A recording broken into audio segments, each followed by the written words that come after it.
All right, cool. Well, I'll wait till some people get in here. I'm probably not going to save this live, but I just want to come on, answer some questions, and then we'll see. We'll see where it goes from here. Hello, hello. So I was thinking last night how we can use these platforms for education, because that's like what I dedicated my life to, is education. So thank you so much. It's odd because there's a lot of stuff on social media that's aimed to look like education, but it's not.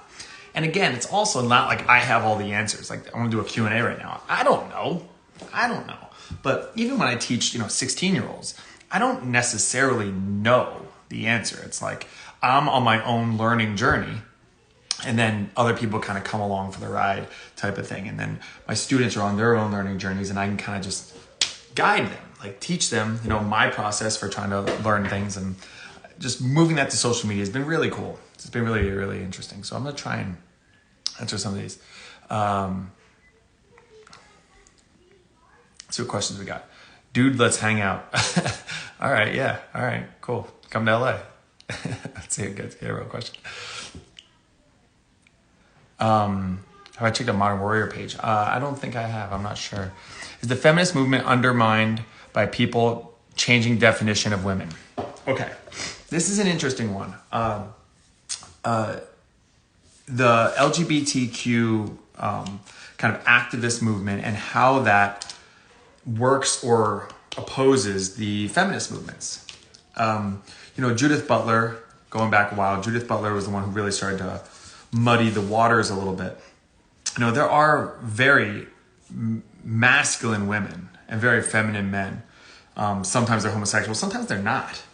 But yeah, I think that there is a very clear issue, whether it's Title IX in sports or issues in the medical industry or just women's rights in general, that if we change the definition too drastically, too fast, we don't kind of sort it out, then it's going to be a bad for women.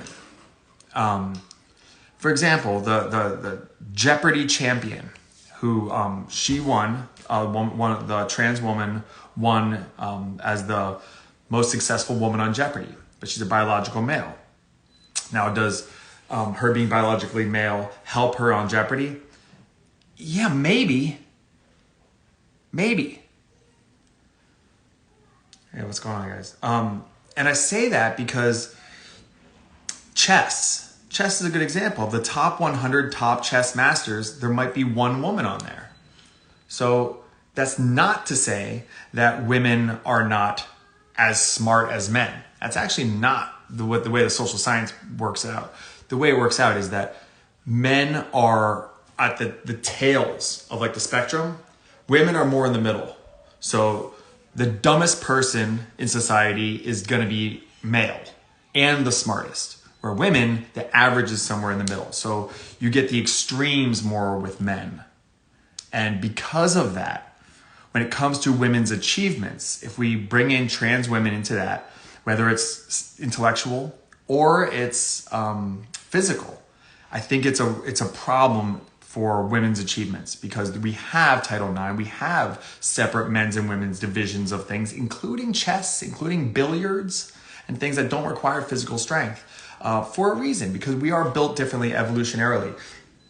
And talking about this is not denying existence or anything along those lines. It's just the reality of our situation. So I do have concerns about the changing definition, especially because it's a lot of people on behalf of trans people, and trans people are extremely diverse.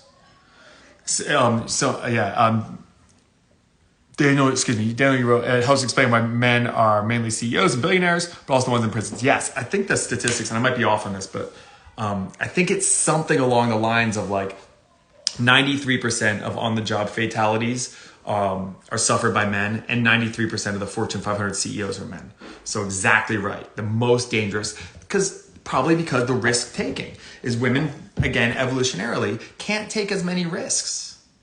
I mean, because you're raising children. You can't take, I have 3 kids, you can't take too many risks with them because they're so precious and they're so fragile. So men are out there, killing elk or something like that. Men have always been, throughout history, more indispensable, let's say. Women and children first off the Titanic, right? So men are more likely to take chances. If someone says, hey, my cousin's going to jump a flaming school bus on their motorcycle, you don't think of it as a female cousin. You generally think of it as a man. So yeah, I have concerns about that. And I think that the way we can go about this is just with an understanding of the science behind it. And that's not to deny that people like Buck Angel and Blair White and Xander Kegg and Luca Eichludine and Corinna Cohn and Mac Beggs and all these people I've had on my podcast and stuff, they're not to say that they don't exist and they don't deserve equal rights. But the cliche of, you guys named the old Supreme Court justice from like the 1800s said, is your right to swing your fist ends at the tip of my nose. And I think that when trans women will dominate all competitions, mental and physical, in the women's division, then I think that's hitting the tip of their nose. Yeah. Recession. Yes, we're going to get into a recession. Yeah. I taught economics last year, and there's 2 in like the economics textbook. There's 2 reasons for inflation. One is essentially less goods and services, less production. So there's a finite amount of things to buy, so the price goes up because supply and demand. Supply goes down, demand stays the same, then the price is going to go up. The other one is through printing money. Well, both of these happened during COVID. We printed more money than ever before, and we shut down manufacturing like never before. And China shut down, which is where we get all our stuff. So yeah, I think we're in for some trouble. I think it's not good. And I'm not giving financial advice because I don't know if it's better to save or to borrow right now. Inflation benefits the most in-debt people. Inflation benefits the American government because no one owes more money around the world than the American government. So if the American government owes $20 trillion and a dollar is less than it's ever been before, then you don't actually, in the real value, you don't actually owe 20 trillion anymore because 20 trillion American dollars is not what 20 trillion American dollars was a year ago. It's a strategy. It's an economic strategy. So yeah, I would say assets, be careful, get skills. Skills will always benefit you in a recession. So your ability to fix a toilet, HVAC repair, change brakes, there's so many people that don't know how to do things for themselves. So if you can do those things, you'll always have a way to make money. But yeah, I'm a little concerned about the economic future as well. Is my school district supportive? I am at a private school right now. I had to leave LAUSD schools so I can be myself and do this kind of stuff. So yes, I am in a freakish position. It's very interesting. I don't get poison ivy. I don't get poison ivy. So like if I take a poison ivy plant and rub it on my face, I don't get a rash. It's very strange. My dad's the same way. My sister's the same way. And I think that's an apt metaphor for my situation among other educators is my school supportive of what I do. My wife is a hardworking entrepreneur and takes some of the financial burden off of our family. So I can speak about this stuff in education and the culture wars and stuff because in some ways I'm kind of more immune to cancellation and firing and putting my family in a bad spot than most other teachers are, which is why I really value my fellow educators out there that tell me their stories because I can go in. It's like when I was a kid and the ball went into the poison ivy, like, all right, Roosh, go in and get the ball. It's like, all right, yeah. So that's the way I kind of approach it, which is really, really nice. this one. How to have conversation with your significant other about political differences. Oh, yeah. So okay, this is a good one because my wife and I are very different politically.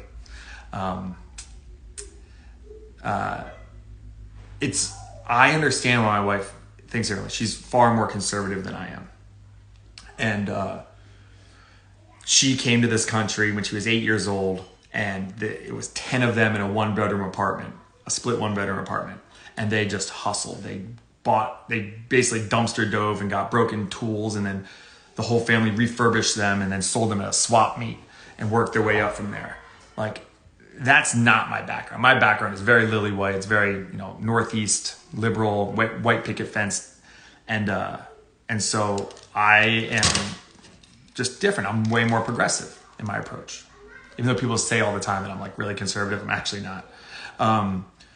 But I think the best approach with your significant other is, in theory, you love this person, you respect this person, and you know their story. So what this should do is really trigger a lot of understanding for why you disagree. Like, I know why my wife, I think she's wrong about certain things. Hey, Ian Fish, what's up, man? I know why my wife believes certain things. I know why my conservative friends are conservative. I know why my progressive friends are progressive. It's a temperament thing. It's an experience thing. And I think that when you have what's up, Johnny? When you have a situation where your significant other is different than you, it's a great situation for understanding that other side. I didn't understand conservatives nearly as well as I do today before I met my wife and her family, which is just more conservative immigrant family. So I think it's a great opportunity. If you have a significant other that has different political stances, it's awesome. It'll really clarify your understanding of the other side, I think.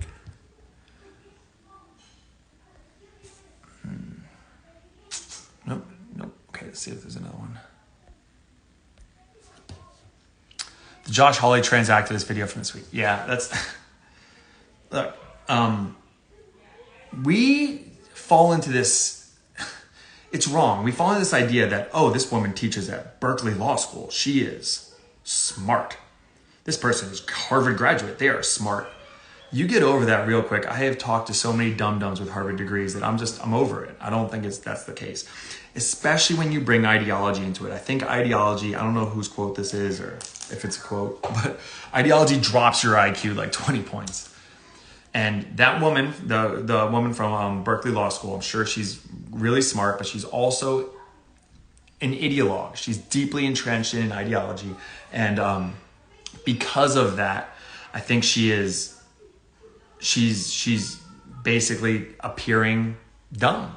And I don't think she is dumb, but I think that's what ideology does, is it binds you to your people and your ideology, but it blinds you to a lot of things. And I think I think that's exactly what we're seeing with that.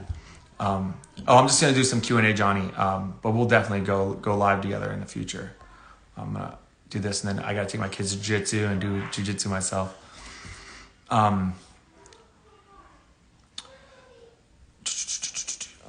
A children's vaccine. Oh, geez. So, okay, I do vaccinate my kids. I am not giving them the COVID vaccine, but I do vaccinate my kids for the other things.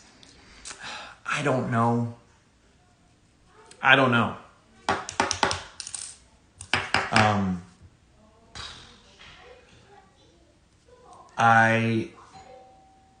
think if you have a pediatrician that you really trust, talk to them, because I was very nervous about giving vaccines to my firstborn, my son Bo, when he was born, which was 7 years ago.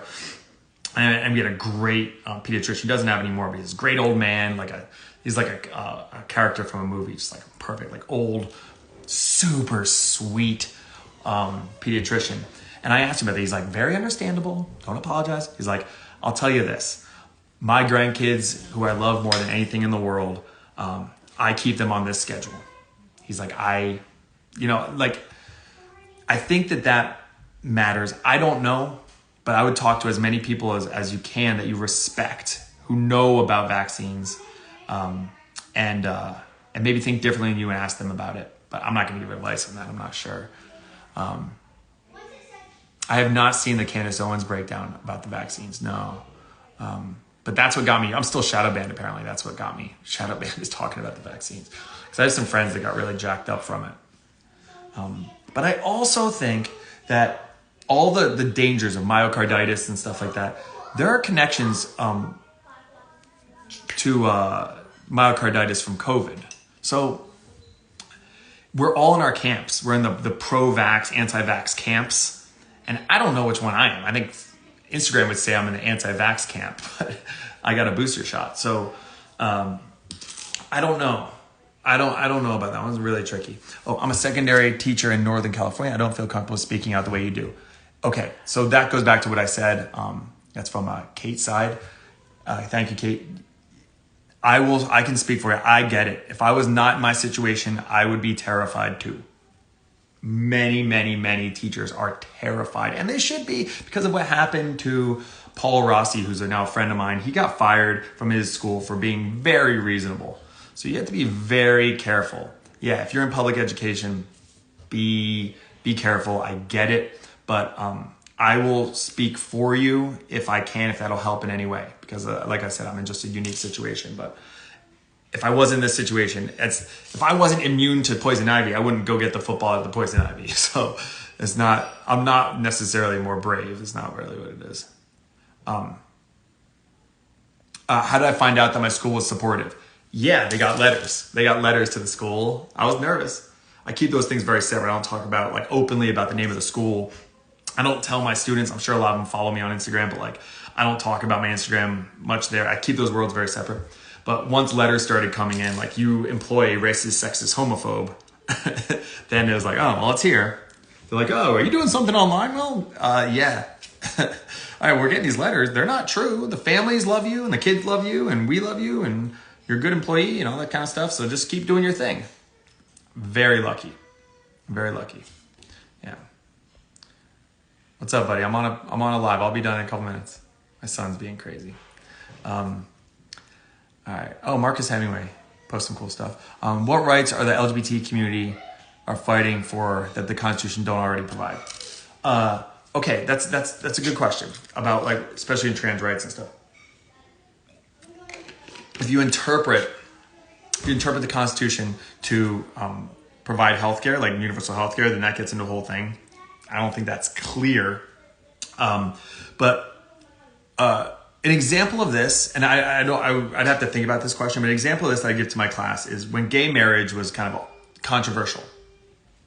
It wasn't about just being able to say I do, and kiss each other in front of your friends and family. That's not what it is. There are a lot of advantages you have in society, government advantages, tax advantages and things like that you get through marriage. So if you die, your surviving spouse is exempt from certain taxes and stuff like that. Well, that wouldn't be the case if gay marriage wasn't legalized. A great one also is citizenship. And this is what I say to my students. I say, if I go to Spain and I'm a heterosexual, and I go to Spain, I meet this beautiful Spanish dancer, and I want to bring her home and make her my wife and start a family in America, I can do that. But if I am a homosexual and I go and I meet this awesome stealthy bullfighter, I want to bring him home and start a family with him, I can't. He could be deported. So, this is recent. This is 2013 or whatever the Supreme Court case was. But it's not as simple as just the right to marry. It's the right to provide citizenship if you want to marry someone from another country. So there are examples like that, I think, that we need to recognize to make sure that the 14th Amendment is upheld. It's a good question, though. Do I actually read your replies, or does your assistant decide who to comment with? I actually don't have an assistant. I probably should get one. I'm going to be going part-time at school, I think this year. I don't know, maybe I need an assistant, but it's me. The reason I don't respond to so many DMs is because it's just too much. I have 3 kids. If you can tell, I'm really tired. I have 3 kids, a podcast. I go on Instagram to try and do this stuff, but I have a lot of stuff going on. My wife has a business that takes a lot of attention too. But no, I don't have an assistant. So I try. I really do try to answer DMs and get back to people and show appreciation. but it's just a lot. I never expected it. I expected to have like 300 followers. It's a gross term, but like my class size, I expected to have like a small tutoring session. It turned into a lecture hall. So I just have to try and keep up best I can, but I'm sure I'm failing in a million different ways in trying to run this classroom properly. But that's the growing pains of it. Media confusion or lies on both sides over 10-year-old rape victim and an abortion. I'm not sure specifically about this story. Something along the lines of a 10-year-old was raped and they couldn't get access to an abortion, or if they did get access to abortion, then I think it's like a Matt Walsh thing, then the person would get away with raping them. These are interesting hypotheticals, and because you could play these hypotheticals on all sides. I was telling a friend of mine, there was actually a family member of mine who was going through a really tough time. She got pregnant and promised the baby to her aunt and uncle because it was a girl and they always wanted a girl. And then she got really angry at the world and everything and had an abortion in the second trimester as kind of a spite, like it's kind of like an FU to her aunt and uncle. Really, really disturbing situation all around. And they were devastated because they were excited. They were buying stuff for this little girl. And it was a second trimester abortion. That happens. There are situations where women have second, third trimester and then, get really mad at the baby dada and he's excited for the baby. So they do it as like a spite move. I think it's rare. I think it's very rare, but I think that stuff happens. And if we're going to play the hypothetical game of what happens if a 10-year-old is raped by her dad, and then we have to play the hypothetical the other way too. I think it's the only fair way to really understand it is if we do like an even-handed hypothetical game. It's just, all of this stuff is just so tragic though. Like the abortion conversation, I think needs a lot more softness, because if people who've had abortions, I know a lot of pro-life people who are pro-life now because they've had abortions, and it just changed them fundamentally. They just feel terrible about it all the time, feel very guilty all the time. So let's have some softness with people who are going through it. All of that kind of stuff. It's a really, really tough situation. How can society navigate the fine line between greed, the toxicity of power, and national security? Wow, that's a good one. Jeez. I think what we need to do is recognize that greed alone will poison you. If you're just trying to accumulate things, wealth, if wealth is your goal, you're going to have a big mansion and a Rolls Royce, and you're going to be medicating yourself nonstop because you have everything. Why are you so miserable? So I think what we have to do, and this can be done in the school system, this can be done in education, it's what I'm trying to do with my classes, is your why has to be better than money. It's a very like Viktor Frankl, Friedrich Nietzsche thing, but you need a better why. And I think that what you want to aim for is making your money doing good. Look for positive sum economic gains. That you can make a lot of money for yourself by making things better for other people. And that should be the way it works, but it's not. That's not the way a lot of things work. And you know that because I have a lot of friends on Wall Street and stuff, and they're selling nonsense. That whole thing from Wolf of Wall Street is like the goal is to get your client's pocket money and put it from their pocket into your pocket. Like that is a lot of what's going on, and it's not good. And that's what I think needs to get changed is kids are so focused on the almighty dollar and they're going to get miserable. So I think that what we have to do is we have to balance this idea of accumulating power for what? I had a former student who's now at Goldman Sachs, which is like the holy grail of like these investment bankers at Goldman Sachs. And I say like, you're working crazy hours, 18 hours a day or something ridiculous, making money. He's 22 years old and making 400 grand or something like that. I was like, okay, great. What are you going to do with that money? Why do you want to make so much money? And it was fascinating because he's been just grinding for years and years. His whole life has just been a grinder. And to get to this point and start making a lot of money. And when I asked him, like, why do you want all this money? He was just like a blank face. He didn't know. It's kind of interesting. That's an interesting thing. You've dedicated your life to something. And then when someone says, why are you dedicating your life to this? You don't know.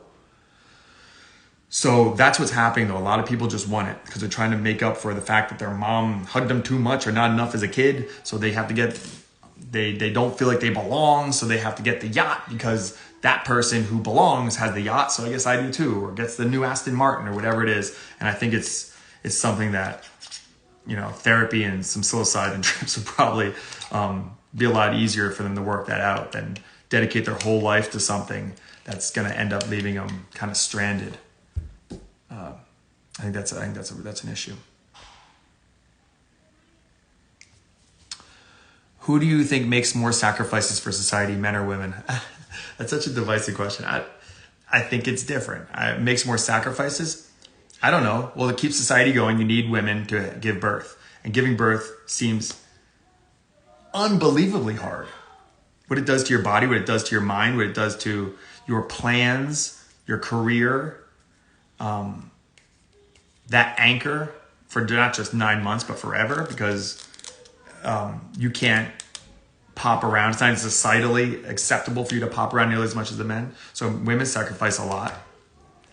But then men also are the ones who are dying on the job, and they're the ones who keep the power on. They're the ones who are, kicking indoors when there's a bad guy inside, unless you're in Uvalde, Texas. That's horrible. Firemen, all those EMTs and stuff like that. A lot of them are men. I think it's not. I don't think it's a them or us thing. I think it's both, and we should recognize both, and we should recognize the important role that women have in society and the important role that men have. And then when they take on other roles, like I'm a school teacher. I'm like, how are you feeling today? And that's a more feminine role. My wife is like a sharp businesswoman. That's more of a more masculine take. So I don't think it's as much. We pee a little when we sneeze. Yeah, that's true, Cynthia. Yeah, I mean, the sacrifice that women do for their bodies and their minds, but like with postpartum and stuff, that's all very real. And that's what we need to keep society going. So I don't like this like us versus them stuff in any way. I should probably go soon. Where are you at on the religion and God and church? I have leaned more into using religion, Christianity specifically for me, as an anchor as I work my way through understanding the world better. I'm not here to be an evangelical or whatever they call it. I'm not here to push it. I'm just saying that it helps me a lot. And it hasn't for a long, I was essentially an atheist all the way up into my 30s. And then things just, as I figure this out and I try to understand the world better and things, I needed some sort of anchor. I personally, I'm not saying you do, I needed some sort of anchor and some sort of belief system, some sort of way to get to an ought. I like science, I like the is, but I needed somewhere to get to an ought.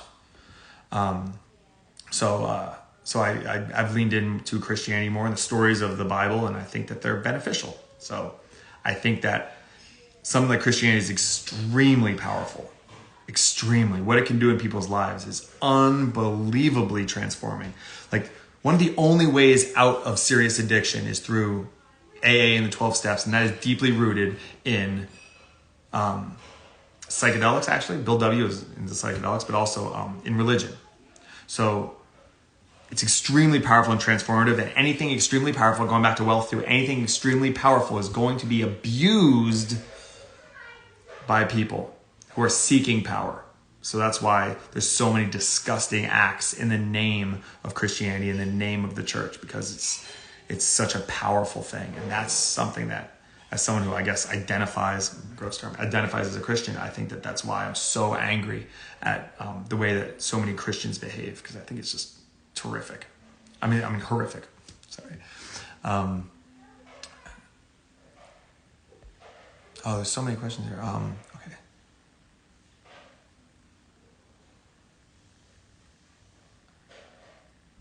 Where are you on religion and God? Oh, right. How to stop self-censoring? Be careful. I think Africa Brooke, who had on my podcast, this is a big thing of hers, self-censorship. So check out Africa Brooke. AJ Kim, check out Africa Brooke. She's really good about how to stand by your beliefs. I think that curiosity is a great one. I think curiosity helps me a lot. Just like, stay curious, stay curious, stay curious. So instead of saying like, I shouldn't say this because it's wrong, put it out there as a question. Like, why is it wrong for me to think this? Can you explain it to me? Like that kind of stuff. Antidepressants overly prescribed. Yes. SSRIs? Yeah. And the data is very clear that they don't really work better than placebo. But what does work, data is also very clear, is lifestyle. Lifestyle. Yeah, lifestyle helps. Go out, work out, eat right, ground, walk barefoot in grass, get sunlight. That helps way more. Way more than antidepressants. Now, I think I'm not against SSRIs. I think that sometimes they're necessary to get people out of bed. But once you're out of bed, go out and there's a smoke alarm going off. Most likely it's because there's a fire. Maybe the smoke alarm is malfunctioning. There's a chemical imbalance, but it's hard to even prove that. How do you prove whether or not you're just living a miserable life that you're not happy with versus your brain's just not making the chemicals? It's really complex. But yeah, I think that we need to try a whole bunch of things. If those don't work, then you go to the medicine. That's what I would say. I'll do two more and then I do have to go. Here.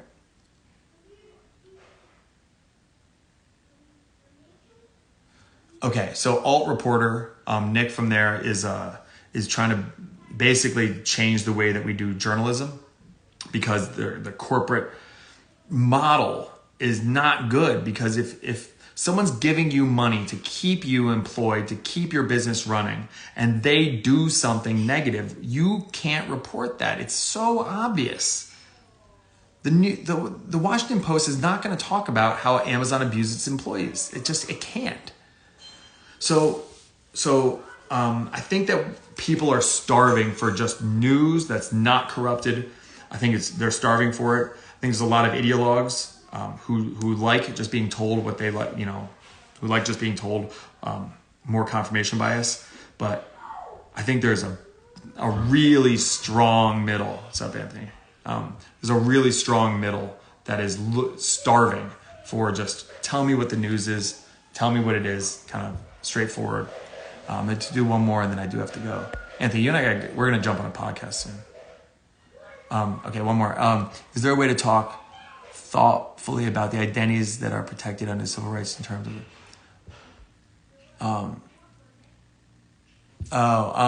So when we talk about identities and civil rights, it's really tough.